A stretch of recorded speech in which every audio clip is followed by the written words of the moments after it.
우리 같이 함께 우리 말씀 교독하도록 하겠습니다. 나 예수는 교회를 위하여 내 사자를 보내어 이것들을 너에게 증언하게 하였노라. 나는 다윗의 뿌리요 자손이니 곧 광명한 새벽별이라 하시더라.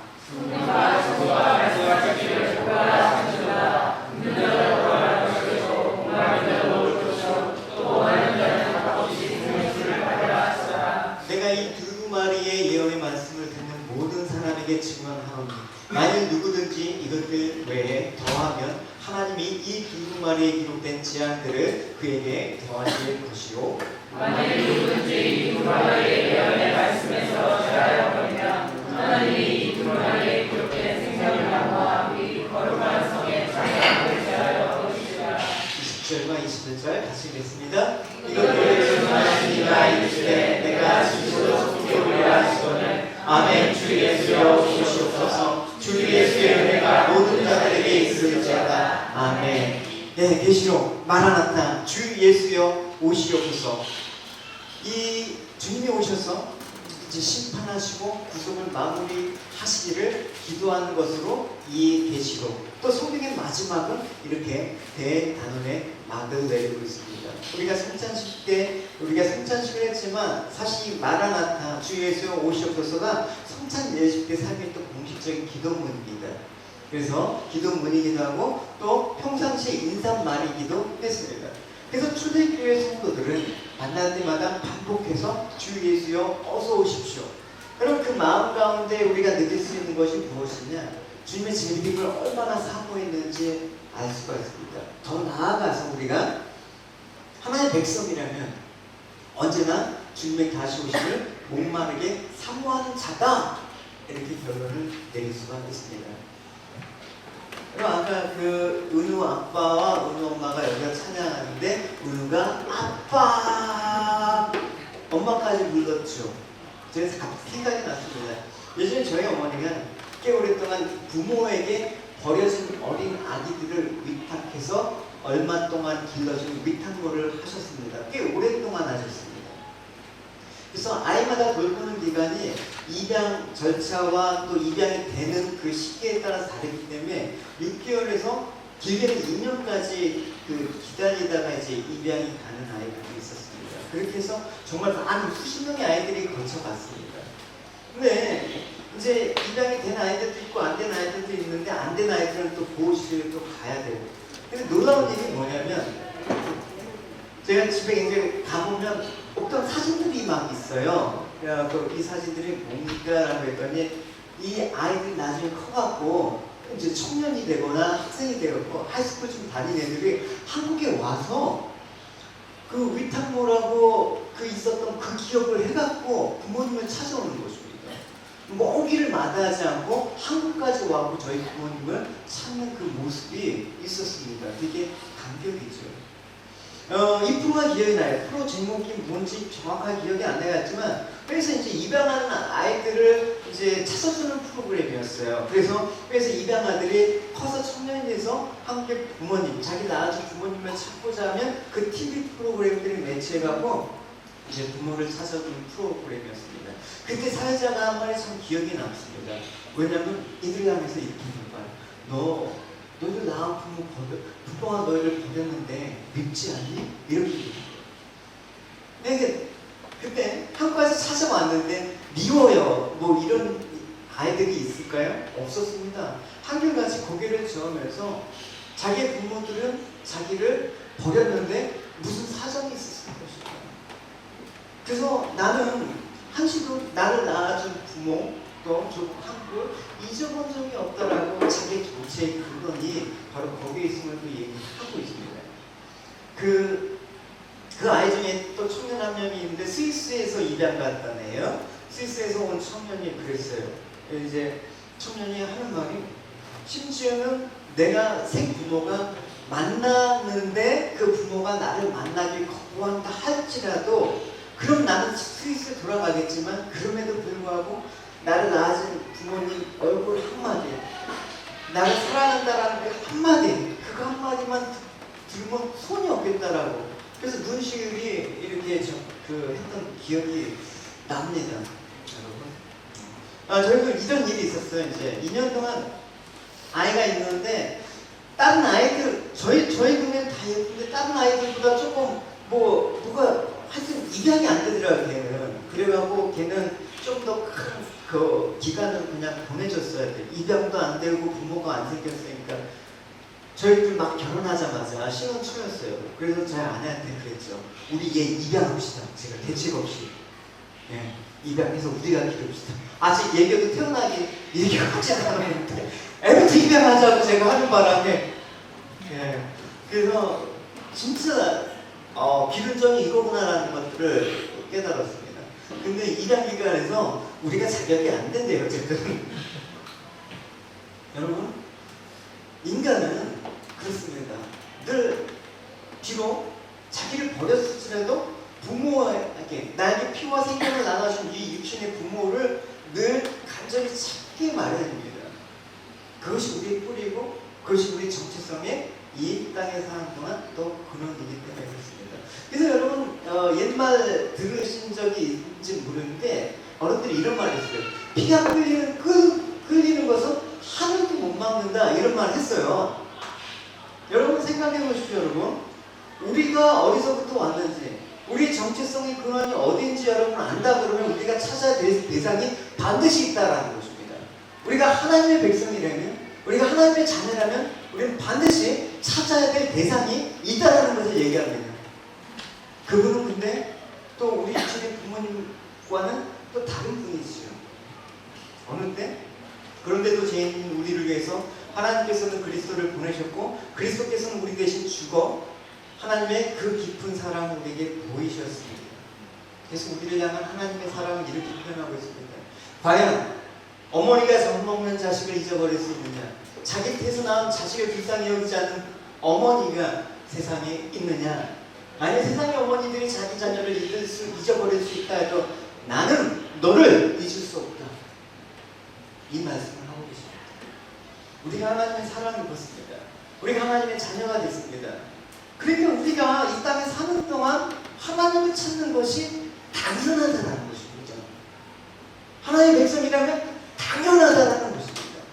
십자가까지 주님의 사랑을 우리가 망각할래야 망각할 수가 없다는 것입니다. 이런 성도를 향해서 주님께서는 내가 어떻게 진실로 속히 오리라 속히 올 것이다 그 말을 하고 끝나는 것입니다. 여러분의 소원은 무엇입니까? 여러분 2019년에 한 해 소원을 여러분 다 이루셨습니까? 안타까워서 2020년으로 넘기겠습니까? 우리의 꿈, 우리의 소망, 우리의 비전, 우리의 희망 이런 것들을 우리가 하면서 바라는 것들이 많이 있습니다. 근데 여러분 이 질문을 반드시 바라지 말라는 것이 아니라 이 질문을 해보셔야 되는 것입니다.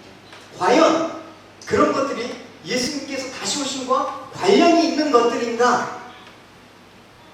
이걸 해보셔야 됩니다. 저는 평소에 질문하기 참 좋아합니다. 이 질문을 답할 수가 없다 그러면 여러분 비전을 바꾸셔야 됩니다. 아니면 내 희망을 포기하셔야 됩니다. 이것이 우리 교회가 내는 2020년의 비전들이 이것과 관련이 없는 거라면 일 안 해야 됩니다. 많은 사람들이 많은 희망이 있습니다. 여러분 그게 뭡니까? 되게 인간적인 것이어야 되고 또 내가 어느 정도의 시간 안에 그것들에 대한 가시적인 성과를 보고 싶어 하는 거예요. 확인되는 거. 그래서 무슨 물건처럼 손에 잡을 수 있는 거, 뭔가 보여야 되고 뭔가 느껴야 되고 되게 또 실용적이어야 돼. 비능률적인 거는 아닌 거예요. 교회는 실용적인 단체입니까? 안 그렇습니다. 잘하는 사람 몇 명이서 하는 거? 그건 교회의 기본이 아닙니다. 그건 사회단체죠. 그건 세상이다. 교회는 한 가지 일을 한 사람이 할 수 있는 일을 10사람이 나눠서 해야 되는 것도 있습니다. 되게 비능률적입니다. 되게 의사소통이 안 되는 것입니다. 되게 깝깝합니다. 그러나 한 사람 한 사람을 향한 주님의 다시 오심을 이 일을 통해서 기념하는 데 있다 그러면 비실용적인 거? 우리가 신앙생활이 실용적이라고 생각합니까 여러분? 비능률적이잖아요 여러분. 그렇죠? 여러분의 재정, 여러분의 시간, 또 여러분의 있고 누가 알아주지도 않아. 실용적입니까? 그러니까 이런 개념을 갖고 우리가 희망을 품고 있으니까 이 실용성 앞에 다 무너지는 거야. 교회 조직도 무너지고 또 하나님도 실용적이지 않으면 제껴놔. 지금 급한 게 있네. 그럼 가장 급한 게 무엇입니까?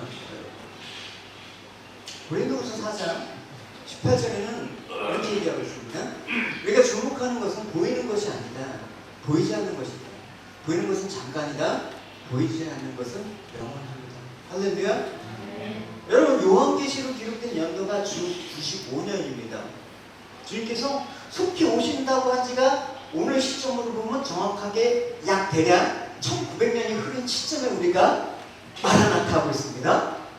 그때 당시 마라나타는 이해가 하는데 1900년 이제 주님 언제 오실지 감감무소식합니다.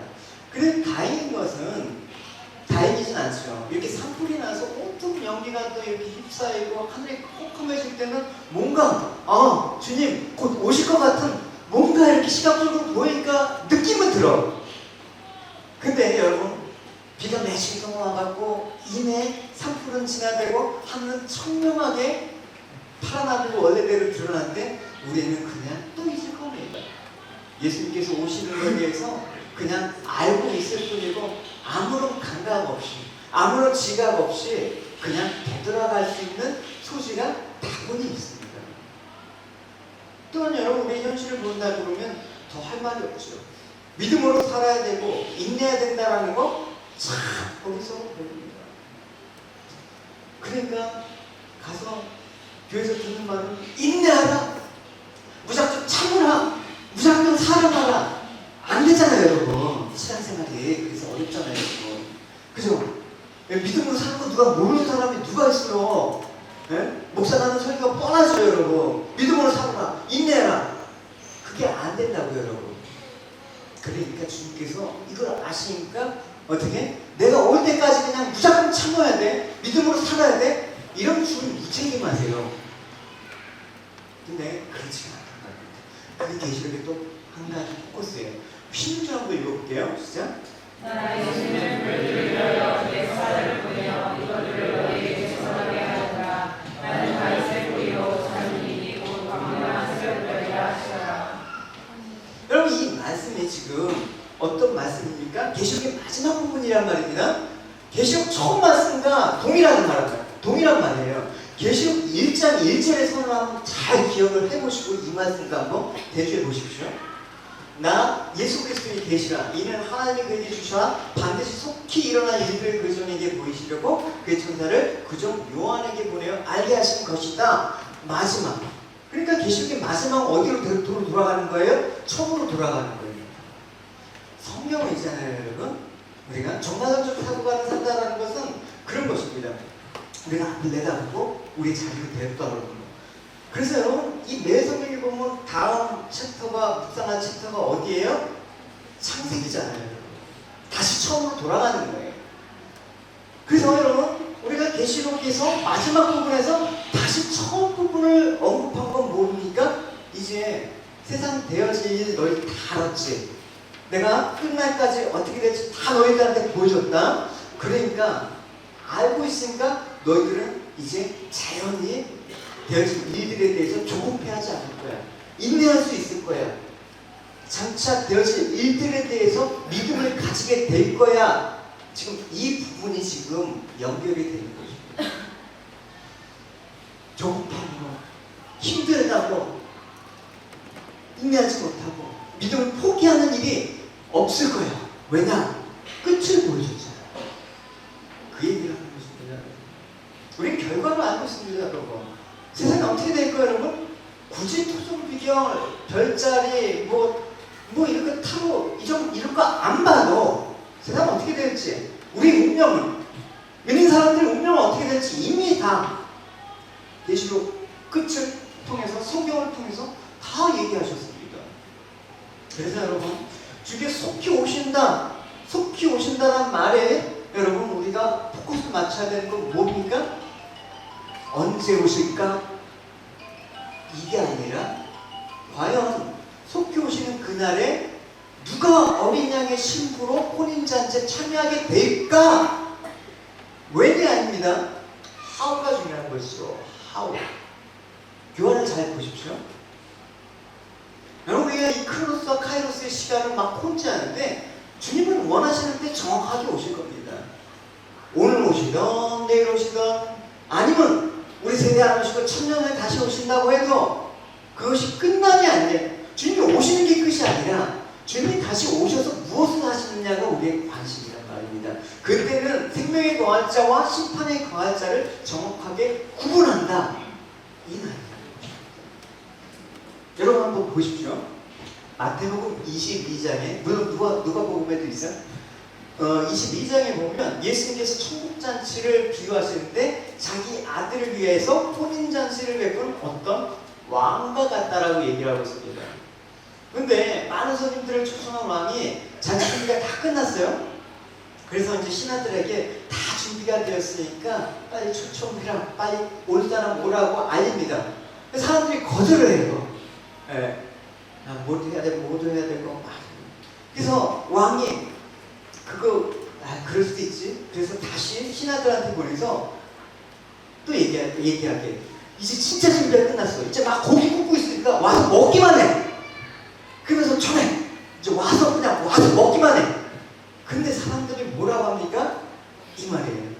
그러나 손님들은 그 초청을 대수롭지 않게 여기고 어떤 사람은 자기 밭으로 가고 어떤 사람은 자기 상점으로 가고 또 어떤 사람은 왕의 신하를 때리고 죽이기까지 하였다.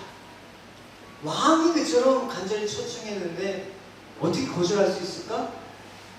여러분 상식적으로 참 이해하기 힘들겠지만 그렇다라는 거예요. 눈에 보이는 왕은 눈에 지금 보이지 않으니까. 여러분 뭐 청와대나 뭐 백악관에서 대통령이 출세한다고 그러면 만사제천하고 가죠. 왜? 그들의 왕은 보이니까, 실세니까. 하나님의 왕이시라고 하면서 왕의 초청을 거절하는 그 모습을 지금 보여주고 있단 말입니다. 근데 이 거절하는 사람의 두 부류를 한번 보세요. 어떤 부류가 있습니까? 첫 번째 부류는 아주 무관심한 자야. 두 번째 부류는 적극적으로 거절하는 자야. 이다. 나는 주님을 욕하거나 주님께 모독하는 그런 거 안 했어. 무관심한 자도 여기 포함됐다는 거 여러분 아십니까? 무관심한 자들은 어떻습니까? 자기 밭으로, 자기 상점으로 가버렸습니다. 거절한 이유는 뭡니까? 왕이 초대보다 자기의 일이 더 중요하기 때문에 그렇다는 것입니다. 적극적으로 거절하는 사람들은 뭡니까? 자기를 초청한 자는 오히려 귀찮게 여기고 왕의 신하를 잡아 때리고 죽이는 그런 충격적인 일을 벌였습니다. 왕에 대한 반역입니다. 여러분, 여러분 왕이라면 여러분 이 상황에서 어떻게 합니까? 왕이라면 왕은 진노를 하죠. 그래서 왕은 몹시 화가 나서 군대를 보내 그 살인자를 잡아 죽이고 동네를 불사한다. 이게 계시록의 모습과 정확하게 일치가 되는 것입니다. 그래서 왕이 이렇게 심판하는 건 당연한 것입니다. 또 뭐 포도원의 밭에서 마지막에 자기 아들을 보냈는데 죽이는 그런 것도 그런 내용이고요. 그래서 이 비유는 하나님 나라의 초대를 받은 자들이 거절함으로써 그들에게 임한 하나님의 준엄한 심판을 상징하는 것입니다. 근데 여기서 끝이 아니에요. 초대를 받은 사람들이 거절하잖아요. 그럼 그 잔치가 없어지는 게 아니라 의외의 예상치 않은 결과가 발생하는 거예요. 어떤 일이 발생합니까? 바로 이거예요. 같이 읽어봅시다. 시작.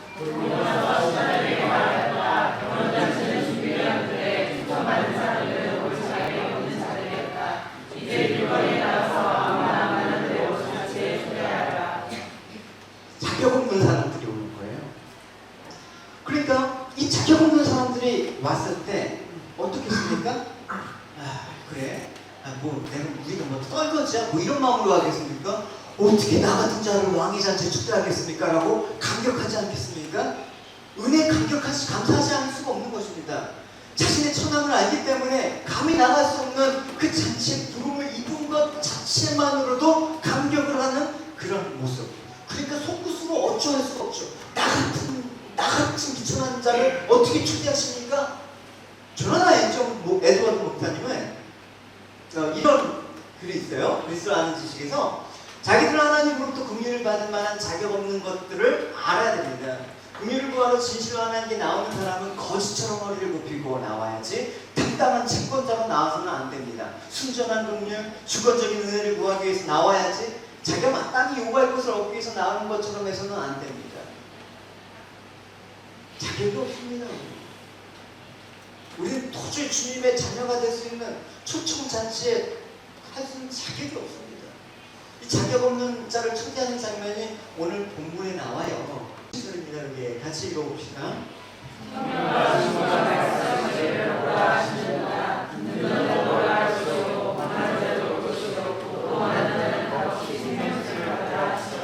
값없이 이 말이 나오죠. 그냥 듣고 목마르면 내가 값없이 이렇게 나와라. 이 주님 초청이 이 시대에 오늘 우리에게 내려졌습니다. 과연 누가 이 말을 듣고 나갈 것인가? 무관심한 자? 못 나갑니다. 인본주의와 세상의 오만함으로 가득한 자? 못 나갑니다.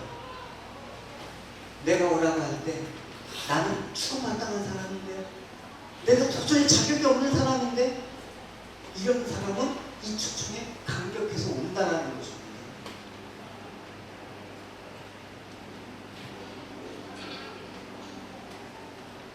부름을 입었다는 거 여러분 진정으로 감사하시기 바랍니다. 할렐루야. 나를 부르신 이가 그분이 아닙니다. 교회는 주님이 여러분을 부르신 자입니다. 여러분을 초청해 주신 그 주님께 감사합니다. 그러니까 이들이 생명수를 받았으니까 어떻게 하니? 내가 그 대가를 지불하겠습니다. 내가 먹은 게 얼마요? 이렇게 얘기할 수가 없는 것입니다. 은혜에 감사하는 것입니다. 이것을 알아주는 게 뭐다? 초청한 주인의 기쁨이에요. 제가 그렇게 집에서나 평소에 많이 먹진 않아요. 딱 정해진 양만 먹어요. 계량해서 먹어요, 거의. 그러나 누구한테 초청을 받은 집집이나 누구한테 초청받은 자리는 평소에 먹는 양이 한 3배는 먹어. 그죠? 집에들 제가 가면 밥 2공씩 먹죠. 왜 그렇습니까? 그게 주인의 기쁨이야. 그러니까 많이 이 풍성한 영을 죽지 않는 이 양식을 먹고 너희들의 기쁨과 이 즐거움을 누리면 주인의 기쁨이 된다는 것입니다. 이게 초청하는 주인의 의도죠. 그러니까 그리스도께로 가는 것이 생명이고 영원히 사는 길이라는 이 진리를 발견하기를 원하는 것입니다. 이것만이 우리의 살 길임을 주님께서 명하는 것입니다. 알게 하는 것입니다. 여러분 지금 우리의 삶들을 한번 돌아보자고요. 그리스도에 가는 것보다 지금 새로운 삶같이 더 중요해. 지금 새로운 비즈니스가 더 중요해. 지금 내가 해야 될 약속들이 더 중요해. 뭐 급한 것들, 이 급한 게 사라지면 다음에 급한 거 없습니까? 늘 급한 거에 여러분 쫓겨다니는 삶은 살 수밖에 없는 게 인간이에요, 여러분. 오늘의 바쁨이 내일의 평안, 여유로움도 안 이어집니다, 여러분. 오늘의 이 땅의 부함이 내일의 부함으로 보장되지 않습니다. 성도는 믿음으로, 의인은 믿음으로 산다. 할렐루야. 여러분들이 정말 예수 그리스도를 알고 세상에 되어질 일을 안다면 그대로 믿고 사십시오, 여러분. 성경 그대로 믿고 사십시오. 아는 만큼 믿고 사십시오. 적어도 우리는 그건 아니지 않습니까? 세상의 마지막은 어떻게 될까? 마지막에 세상이 없다는 걸 알면서도 여전히 세상의 소망을 갖고 산다 그러면 그 믿음으로 살아가는 게 아니지 않습니까, 여러분? 결국 아는 것과 삶이 다르다라고 밖에는 말할 수가 없는 것입니다. 그렇다면 여러분 참된 내가 안다라는 것과 여러분 그 안다라는 삶이 내 삶을 지배하지 못하면 그건 뭐다? 지식이에요. 교회는 지식 많은 크리스찬이 필요합니까? 믿음대로 살아가십시오. 만약에 여러분 내가 믿음이 없는 것 같아. 그러면 어떻게 합니까? 믿음 없으면 여러분 어떻게 해야 됩니까? 믿음 있는 척하고 살지 마시란 말입니다. 애통해 하면서 주님 저의 믿음이 없음을 용서하여 주시옵소서. 주님께 뭘 덜덜해서 내 것들을 드리지 못하고 내 삶들을 바치지 못하고 내 삶을 고백하지 못한 이 믿음 없음을 주님 용서해 주십시오. 이렇게 애통하는 자는 주님께서 복이 있다. 그들은 나의 의를 받을 것이다. 뭐가 문제냐? 믿음 없는데 있는 척하는 자는. 그게 더 문제예요. 교회 안에 그런 사람이 더 많단 말입니다. 차라리 믿음이 충만하거나 믿음 없는 자를 주님께 애통하는 자도 있거나, 그걸 뭐라고 합니까? 그걸 성경에서 거짓말이라고 얘기합니다. 날 믿음 없으면 여러분 애통하십니까? 여러분, 하나님 앞에서 거짓말하는 것을 믿음으로 살아가지 못하면서 회개하고 애통하는 마음이 없는 거? 그러면 여러분 믿음으로 살지도 않는 거고 애통하는 마음도 없고, 결국은 여러분들 모습을 여러분 봐야 되는 것입니다.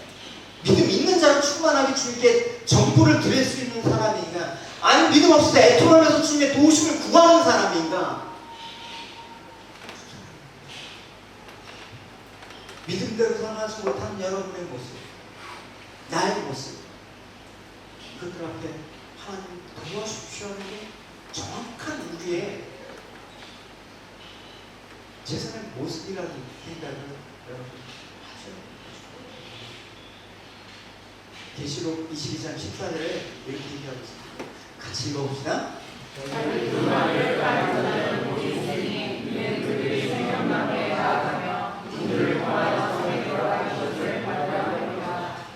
두루마기를 빤다라는 것은 무엇입니까? 자신을 깨끗이 한다라는 의미입니다. 여러분, 자신을 깨끗이 할 수 있는 게 뭐가 있겠습니까? 우리 행위? 무엇으로도 우리를 깨끗이 하고 살 수 있는 우리 행위는 없습니다. 오직 그리스도의 흘리신 보혈의 피로만 깨끗해질 뿐입니다. 할렐루야. 그래서 두루마기를 빤다라는 것은 우리를 깨끗게 하시는 그 보혈에 의지하며, 나는 다른 것 어떤 것도 더하거나 제하지 않겠습니다. 오직 예수 그리스도만 의지하겠습니다. 그 고백을 하는 것입니다. 그게 18절과 18절의 고백입니다. 같이 읽어봅시다.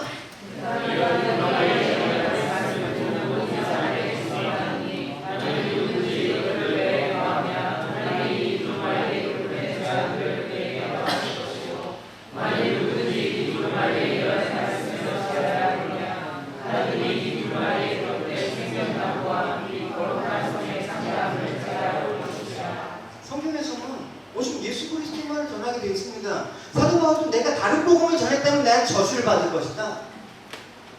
근데 예수만을 찾지 않아요. 다른 것도 찾아요. 아니, 다른 거 필요하면 예수 딱 빼먹어요. 그럼 말씀이 안 돼요. 계시뿐만 아니라 성경 전체에서 증거하는 것이 무엇입니까? 하나님의 아들 예수 그리스도를 증거하는 거 아닙니까? 이거 외에는 보태거나 뺄 게 없단 말입니다. 그거 하지 말라라는 거예요. 보십시오. 요한복음에 교독합시다. 너희가 성경에서 영생을 얻는 줄 생각하고 성경을 연구하거니와 이 성경이 곧 내게 대해서 증언하는 것이니라. 그러나 너희가 영생을 얻기 위하여 내게 오기를 원하지 아니하도다. 나는 사람에게서 영광을 취하지 아니하도다. 나는 내 아버지 이름으로 왔으며 너희가 영접하지 아니하냐. 만약 다른 사람이 자기 이름으로 오면 영접하리라. 너희가 서로 영광을 취하고 유일하신 하나님께로부터 영광은 구하지 아니하니 어찌하여 줄 수 있느냐. 보시면 여러분, 성경은 영생을 위한 하나님의 말씀인데 예수님에 대해서 증언하는데, 영생을 위해서 예수님께 가지 않더라. 이거 어떻게 되니? 이유가 있습니다. 이유가 뭐예요? 여러 가지 이유가 있는데 딱 하나. 하나님 사랑하는 것이 그 안에 없기 때문이다. 그 말이에요. 아까 찬양했죠. 예수 사. 저 그 찬양으로 예수님 만났어요. 진짜 인격적으로. 찬양 한번 볼까요? 같이. 예수 사랑해요. 나 주 앞에 엎드려 경배와 찬양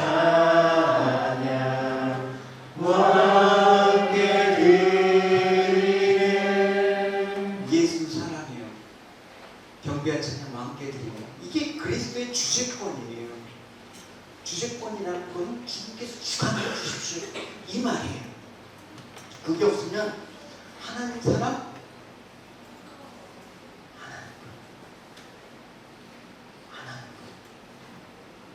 내 삶의 주제권이 주인 바뀌어 있는데 어떻게 두 주인을 섬길 수 없다고 하는데 어떻게 하나님 사랑하는 거예요? 너무 이 자리에 와 있지. 나는 교회를 다니는 한 기독교인이지만 그 사람 생명하는 사람일 수가 있더라. 하나님과 예수를 불러도 하나님 사랑하기 위한 것이 아니라 자기를 사랑하기, 자기의 영광을 위해서, 자기 영광을 평생 취하다가 헛된 자기 영광 속에 죽어가는 게 우리 인생이에요. 제가 그 밑에 미용실에 이제 네모라 그 이름 그대로 그 믿는 분이 원장인데요. 한 달에 한 번씩 커트를 하러 가는데 그분이 교통사고를 당하셔갖고 이제 좀 도와드린 적이 있어요. 물론 이제 뭐 얘기를 통해서 그러면서 이제 하면서 이리저리 저한테 되게 딸 잘 둬서 참 좋으시겠어요. 딸이 법대생이니까 참 좋으시겠어요. 그게 부모로서 참 영광이겠어요. 그게 우리의 영광이 돼서는 안 되죠. 내 자식 봐. 잘났잖아? 이거에 망가집니다. 내 자식이라고 할 때도 예수 믿으러 안 믿으면 어쩔 수가 없어요, 여러분. 눈물을 흘리면서 내 자식 예수 잘 믿게 해달라고 기도할 수 있지만 내가 힘으로 눈물할 수 없는 거 어떻게 할 수가 없어요. 내 업적을 봐. 불 한 번 나면 없어지잖아요. 내 빌딩 이렇게 했는데 없어지잖아. 진 한 번 나면. 내 이름 봐. 내 아름다운 업적을 봐. 이거 자기 영광 구하다가 평생 그 일을 하다가 진짜 영광이 뭔지 모르고 하는 사람들이 부지기수다. 성경은 예수님이 자기 하시는 그 일을 인하여 증거하시는 것이라는 것입니다. 어떤 거? 예수 그리스도 죽으심과 부활하심과 그 능력으로 성령을 보내셔서 우리가 죄인됨을 믿고 주를 그리스도라고 시인하는 것.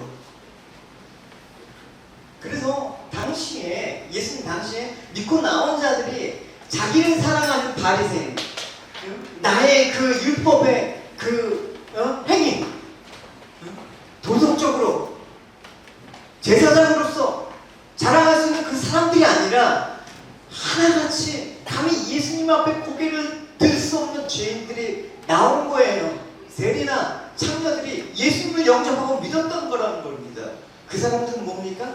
나오면서 내가 자격이 있습니다 하고 함께 나오겠습니까?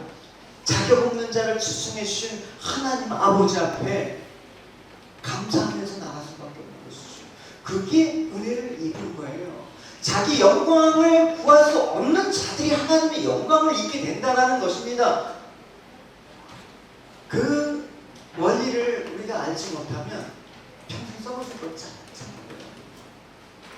제가 신년 예배 때 이제 시간에 대해서 조금 더 이 부분을 갖고 오늘 설교 못한 부분들을 넘기겠습니다. 한 해 첫날 신년 예배 10시에 잘 들으시기 바랍니다. 여러분, 오늘날 우리에게 영광스러운 것이 뭡니까? 지금 미용실 원장님이 얘기한 것처럼 목사님 자녀 잘 둬서 참 좋으시겠어요. 영광이겠어요. 그게 우리의 영광입니까? 우리는 그것 때문에 예수를 못 믿을까 두려워해야 되는 거예요, 여러분. 돈이 여러분 영광입니까? 돈 때문에 예수 못 믿을까봐 두려워해야 되는 것입니다. 직장 안정하고 좋아요? 그것 때문에 예수 못 믿을까봐 두려워하는 거래요. 그것 때문에 예수 못 믿으면 직장 관두시라고요. 그것 때문에 이 돈 버는 것 때문에 예수 못 믿을 것 같으면 돈 버는 거 때려치란 말입니다. 벌지 말라는 게 아니죠. 직장 다니지 말라는 게 아니죠. 그 결단 없으면 믿음 지킬 수가 없습니다. 여러분의 영광은 무엇입니까? 내가 지금 가진 영광 때문에 정말 예수님께 나가지 못할 두려움이 있습니까? 과감해지셔야 됩니다. 담대해지셔야 됩니다. 왜? 마지막을 보여주시지 않았습니까? 강하고 담대하라. 주님께서 하신 말이 뭡니까? 이기는 자가 되라. 그 얘기 하시지 않습니까? 우리는 오직 예수 그리스도의 십자가밖에 없습니다. 할렐루야. 같이 읽어봅시다. 시작. 하나님은 우리 예수 그리스도의 십자가에 결코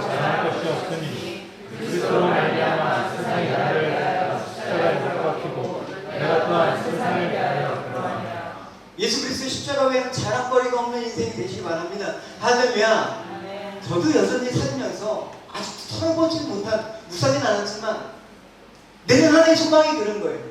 올해 제가 아직까지 세상적인 거 털어보지 못한 부분이 있으면 주님 그건 마저 털어주십시오. 교회가 그거 놓치게 되면 교인수 자랑하게 되고 건물 있다고 자랑하게 되고 하다못해 자기 목사 자랑해. 그게 교회입니까? 이재철 목사님의 100주년 기념교회에서 마지막 은퇴 설교는 제 가슴속에 목회 철학으로 남았습니다. 하나의 목회 철학 중에 하나로 어떤 말을 하냐면 이제부터 여러분은 나 이재철을 철저히 버리셔야 됩니다.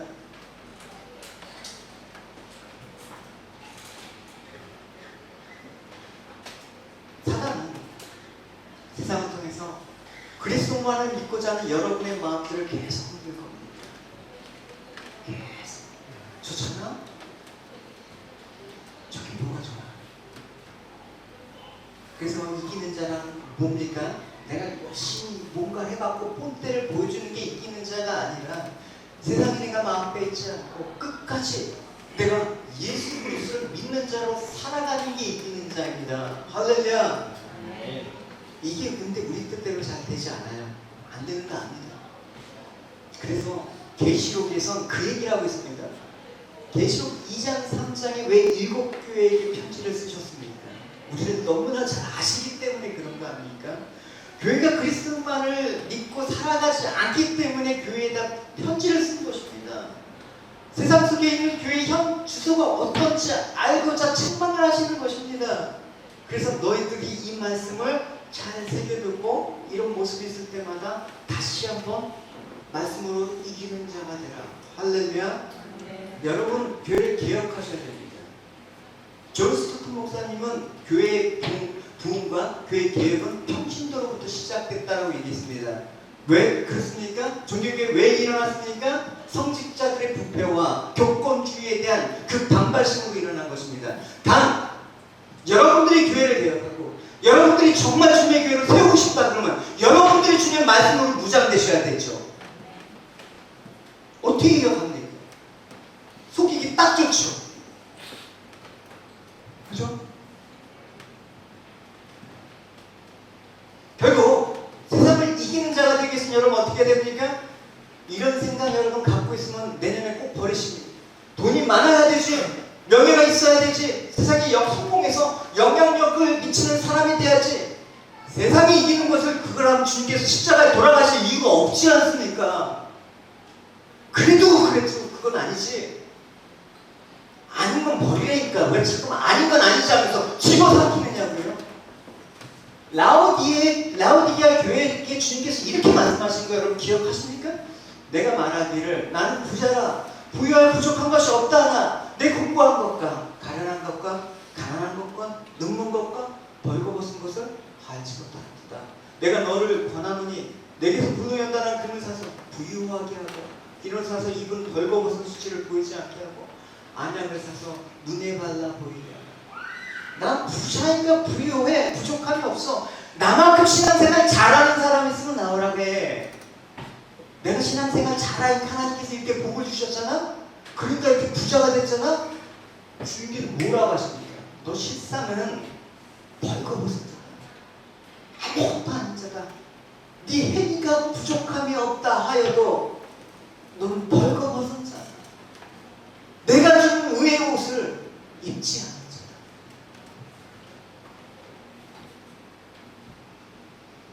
계시록 3장의 사대교회에 보면 주님께서 이렇게 또 말씀하셨어요. 같이 교독합시다. 사대교회 사자들에게 편지하라. 하나님의 7영과 7별을 가지신 이가 이르되 내가 내 행위를 아느니 내가 살았다는 이름을 가졌으나 죽은 자로다. 그러나 사대의 그 옷을 더럽히지 아니한 자 은행에 있어 옷을 입고 나와 함께 가는 이니 그들은 합당한 자랑이 오는도다. 같이 읽겠습니다. 이기는 자는 이와 같이 흰 옷을 입을 것이요 내가 그 이름을 생명책에서 갖고 지우지 아니하고 그 이름을 내 아버지 앞과 그 천사들 앞에서 시인하리라. 사대교회에 옷을 더럽히지 않는 자가 몇 명 있었대요. 사대교회 교인 숫자가 몇 명인데 몇 명밖에 없었습니까? 옷을 입었는데 나머지는 다 그 옷이 더럽혔다. 가졌으나 실상은 죽은 자야. 예수 믿는다고 내가 지금 교회는 다니는데 예수님께서 속죄로 이롭다 해준 그 주님의 은혜는 감사치도 않는 거예요. 내 살기에 가는 거야. 이게 복이려니 하고 사는 거야. 설마 지옥에 보내시겠어. 믿고 있는데 이런 아리랑 속에 사는 거예요. 이름만 신자지 실상은 뭐다? 너희들 죽은 자야. 너희들 죽은 자야. 이렇게 나오는 건 자기 의야, 자기 자야. 그 이기는 자는 뭡니까? 끝까지 내 옷을 더럽히지 않는. 그 옷을 더럽히지 않는 건 뭡니까? 그게 주제곡과 관련이 있어요.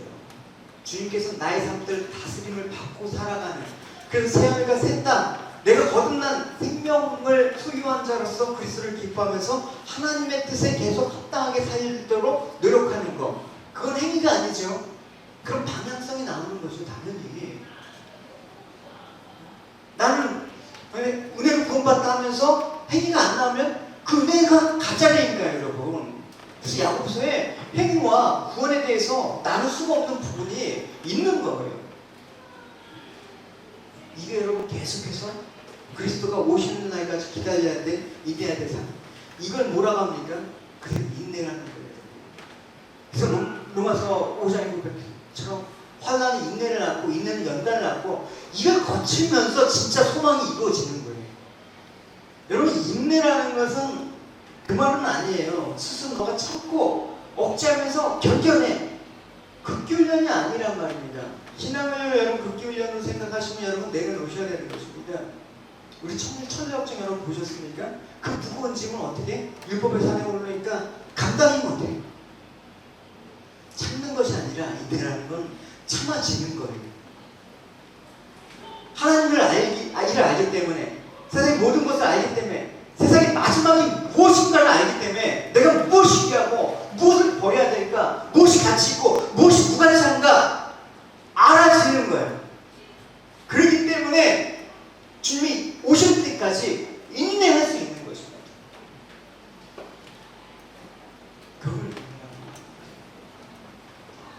그럴 때 주님께서 너가 행한 대로 갚아주리라. 이 행위가 우리의 행위가 아니란 말입니다. 같이 읽어봅시다.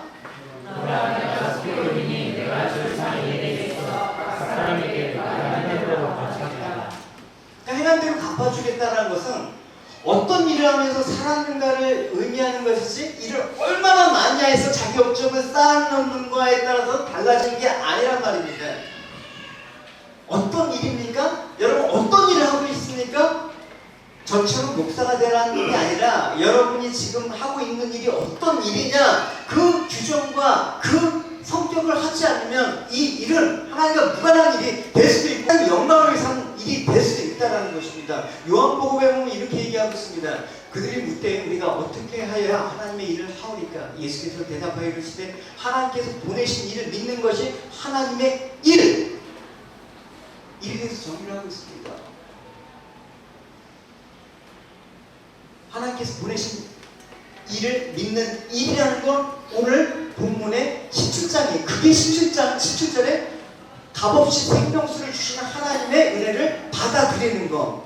혼인잔치 자격 없음을 알고 초청받은 사람들이 감격해하면서 그 초청에 임하는 것. 이게 하나님의 일이라는 거예요, 여러분. 할렐루야. 우리가 예수 그리스도를 믿는다는 것은 결국 새로운 사람이 되었다라는 거 아닙니까? 그 속에 뭐가 흐른다? 그래서 생명수가 흐르는 거예요. 생명수가 흐른다 그러면 어떻게 합니까, 여러분? 여러분 제가 나는 묵상의 내용에서 혈액형 바뀐 사건에 대한 그 아티클 읽어보셨죠? 여러분 한치 제가 안 읽어보신 분이 있어요. 한치 제가 오랫동안 교제하고 청년 때부터 교제하고 있었는데 지금 아이 2명이 아파요. 열심히 일하고 성실해요. 15년 전에 그 혈액권에 자기 볼수 이식하겠다고 하는데 15년 만에 연락이 왔어요. 죽어가는 사람 혈액암으로 이제 시한부 판정 받았는데 볼수 이식밖에 답이 없대요. 그래서 자기하고 맞는 대상자를 찾았대요. 그게 자기예요. 그래서 고민하고 고민할 것도 없이 그냥 갔대요. 검사백과에서 가고. 그 사람이 사고 났어요. 근데 놀라운 거는 그 사람 혈액형이 바뀌었어요. 고수 20자의 혈액형으로 바뀐 거예요. 여러분 안에 예수 그리스도가 피가 흐르면 여러분 AB형입니까? B형입니까? 아, A형은 성질 더러워. 아, B형은 좀 까칠해. 뭐 O형은 뭐 그래.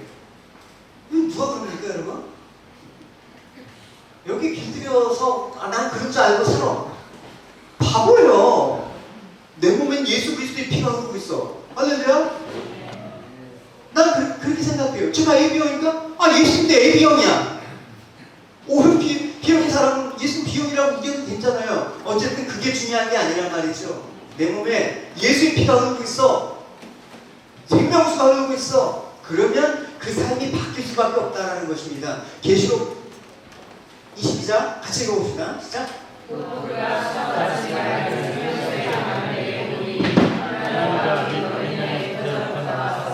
그 가운데로 한 좌우에 생명나무가 있어 12가지 열매를 맺되 날마다 그 열매를 맺고 나무 잎사귀들은 그것을 취하기가 얼마나 내 안에 생명수로 인해서 풍성함으로 열매를 얻어가고 있는 모습을 보여주는 것입니다. 우리가 이 땅에서 고난을 받고 힘들더라도 우리 삶들은 위축되지 않습니다. 왜? 그리스도의 생명이 흐르는 자이기 때문에. 여러분, 저는 물론 그게 전부지 않을 수 있지만 보통 프레젠테이션 하는 그 연설자들이 하는 태도를 보면 아, 저 사람 저 제품에 대해서 얼마나 확신 있게 하는지 알 수가 있어요. 보통 자신 없는 사람은 이 제스처가 이 어깨 반경에서 이렇게 해요. 근데 자신 있는 사람은 반경이 커져. 박수 치실 때도 마라나타 이렇게 하지 마. 마라나타. 해병대 박수 모릅니까? 해병대 박수? 마라나타 마라나타 해보자.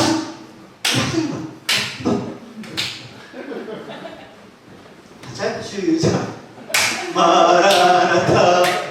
야, 해봐. 주님 앞에서 담대해야 돼. 해봐. 시작. 해봐.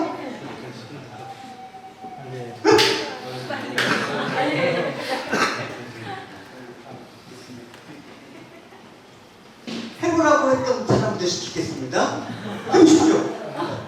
해보라고 하셨어요. 해보십시오. 시작.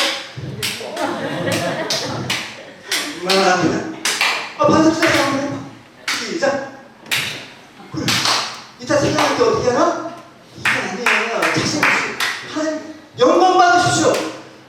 하늘의 천사 14만 4천 명의 셀 수 없는 우리들이 하나님 앞에 존귀의 영광 보좌하신 어린아이께 영광 찬송을 있어도 하면서 할 때 어떻게 하겠습니까? 이렇게 하죠. 신자란 죽어서 천국 가는 사람이 아니라 세상 가운데 그리스도의 죽으심과 장차되어질 주님의 다시 오심을 알고 그 생명을 붙고 살아가기 때문에 믿는 사람들의 모습은 대단히 역동적입니다. 우리가 세상 일에서 뭐 바쁘고 뭐 이렇게 정신없이 살아가는 걸 역동적이라고 했지만 아닙니다. 영적으로 충만함들이 계속해서 나가면서 예수 믿어 역동적인 사람을 찾으십시오. 여러분이 생명수에 그 강수가 흐르는 자라는 예수님께서 요한복음에 보면 사마리아 여인과 대하는 장면이 나옵니다. 이렇게 얘기하시죠.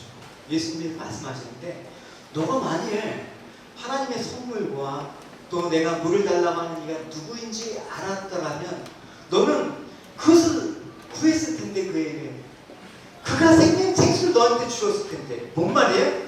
너 그거 구하지 않았기 때문에. 이 말을 하니까 여인이 알아먹지 못했어요. 주여 물기를 그릇도 없습니다. 이 우물이 깊은데 어떻게 생수를 얻을 수 있습니까? 이건 뭡니까? 예수님이 주겠다고 한 물과 이 여인이 기대하고 있는 물이 다르다는 거예요. 예수님이 주고자 하는 복과 우리가 기대하는 복이 다르다는 얘기예요. 이 여인이 생각하는 물은 사람의 육신의 갈증을 해결하는 물이겠죠. 근데 예수님께서 주신 물은 영원히 목마르지 않는 불이다. 그러니까 지금 이 영원히 목마르지 않는 물을 주겠다고 하니까 이 여인의 사람은 또 과감합니다. 주여, 그런 물이 있으면 주셔서 내가 다시는 창피하게 이 물에 물 기르지 않게 해주십시오. 날 팔짝 피게 해주십시오. 이게 이 여인의 수준이에요. 이게 안타까운 일이지만 교회를 따르는 많은 사람들의 믿음의 모습이에요. 이 여인의 관심은 갈증을 해결하는 일밖에 없습니다. 내 현실이 단면하는 그것 때문에 아무것도 안 보이는 거죠. 예수 자체를 목마르지 않는 물로 보는 게 아니라 목을 축이는 그 물을 주실 수 있는 분으로 보이니까 엉뚱한 대답을 하는 거예요. 그래서 예수님 덕분에 나 이제 물 기르지 않고 편히 좀 살았으면 좋겠네. 이런 기대가 이 여인의 기대가 아닙니까? 그래서 사람들은 종교라는 것을 갖습니다. 그래서 신이라는 존재를 의지합니다. 신년 1월 1일 날 되면 교회뿐만 아니라 법당, 이슬람 사원도 미어 터집니다. 왜? 내 육신의 목마른 물을 채우기 위한 신을 찾고자 하는 그 마음들이 있기 때문에 많은 사람들이 예수 그리스도를 찾는 것도 그리스도의 생명이 아니라 그리스도로부터 목을 축일 수 있는 물을 얻고자 함이라는 것은 예수님께서 너무나 이 땅에서 자세히 알려주셨습니다. 이것이 사마리아뿐만 아니라 이것들이 너희의 마음이다. 그 마음속에 그리스도가 없다.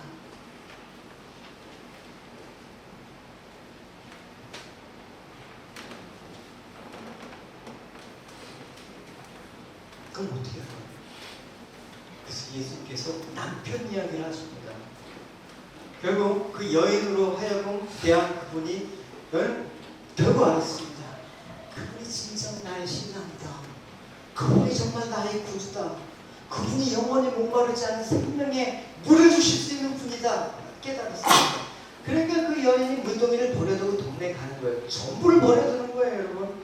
그 행위는 생명수가 자신을 만난 그리스도라는 표현입니다. 즉 말하자면 이제는 내가 목을 축일 수 있는 물이 중요한 것이 아니라 이제는 영원한 생명이 되시는 그리스도가 전부임을 고백하는 신앙입니다. 할렐루야. 할렐루야. 생명이 없는 사람들은 항상 세상 것에 목말라합니다. 얘기 들어보면 너무나 분명하게 드러나요. 그러지 않으셨으면 좋겠습니다. 제발. 어쩔 수 없다고 하면 저도 어쩔 수 없습니다. 이제는 그것조차도 내려놓으려고 합니다. 저는 그냥 복음의 말씀만 전하고자 그렇게 한 동안 힘쓰려고 합니다. 제가 안 되는 게 너무나 답답하고 그러다 보니까 막 이렇게 막 업돼서 그런 것들이 많았던 것 같아요. 그래서 그런 것도 내려놓고 내가 뭐 잘하게 하는 사람인가, 나는 그냥 뿌리고 물 주고 그런 사람이지. 잘하게 하는 건 하나님이지. 하나님 하시고 내가 어쩔 수 없다고 맨날 속상해하면서 그러지 말자 그랬습니다. 적어도 이 강단 밖에서 여러분 꼰대짓 안 할 겁니다. 여러분 속에 생명수가 있다고 한다 그러면 세상 것으로 목말라하지 마십시오. 어디서? 심판의 자리에서 그리스도가 나의 생명임을 발견하는 여러분이 되시기 바랍니다. 할렐루야. 그것이 마라나타의 신앙입니다. 무작정 기다리라고 하지 않으셨습니다. 이 깨달음이 금요일자 묵상 고민이 시편 146편의 고백이에요. 같이 읽어봅시다. 믿음을 자하여 도움이 없는 인생도 자하시니 그의 목이 끊어지지 않고 돌아와서 나의 그의 생각이 소멸하리로다. 이거 아는 사람은 주님밖에 없습니다. 흙으로 돌아갈 것을 알기 때문에 세상 것은 이제 지나가는 것을 불가하기 때문에 모든 소망이 그리스도께로 가는 자. 이 사람이 생명수로 부르는 어린 양의 아내입니다. 그리스도의 신부입니다. 할렐루야. 할렐루야. 교회는 무엇입니까? 저는 목회를 한 첫날부터 지금까지 매일 교회란 무엇입니까? 이 질문 달고 살았어요. 예수님이 자신의 사회가 피를 주셔서 다시는 목마르지 않게 생명수를 값없이 얻는 사람들이 모인 곳이 교회이다. 할렐루야. 아멘. 이걸 알기 때문에 제가 어떻게 좀 서 있어야겠습니까? 이제 또 한 해를 물어보고 나가려고 합니다. 이런 교회는 사람이 만들 수가 없는 교회입니다. 아무리 화려해도 그건 교회라고 할 수가 없습니다. 사람이 무너뜨릴 수가 없는 교회입니다. 여러분들의 참된 교회라면 이 성령의 음성이 들려야 됩니다. 할렐루야. 그 음성을 듣는 자가 신부고 그 음성이 듣는 자가 교회입니다. 많은 일들을 우리가 하고자 하지만 중요한 건 무엇입니까? 하나님의 음성을 듣고 나아가시는 여러분의 삶이 되시기 바랍니다.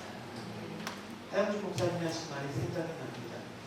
생각이 많아지니까 사람이 보이고 기도를 하니까 하나님이 보인다. 계시를 통해서 여러분의 마음의 주님이 더 굳건히 자리 잡고 또 힘내하게 하시고 기다리시면서 마라나타 아멘 주 예수 어서 오십시오 하고 화답하는 여러분의 삶이 되시기를 주님의 이름으로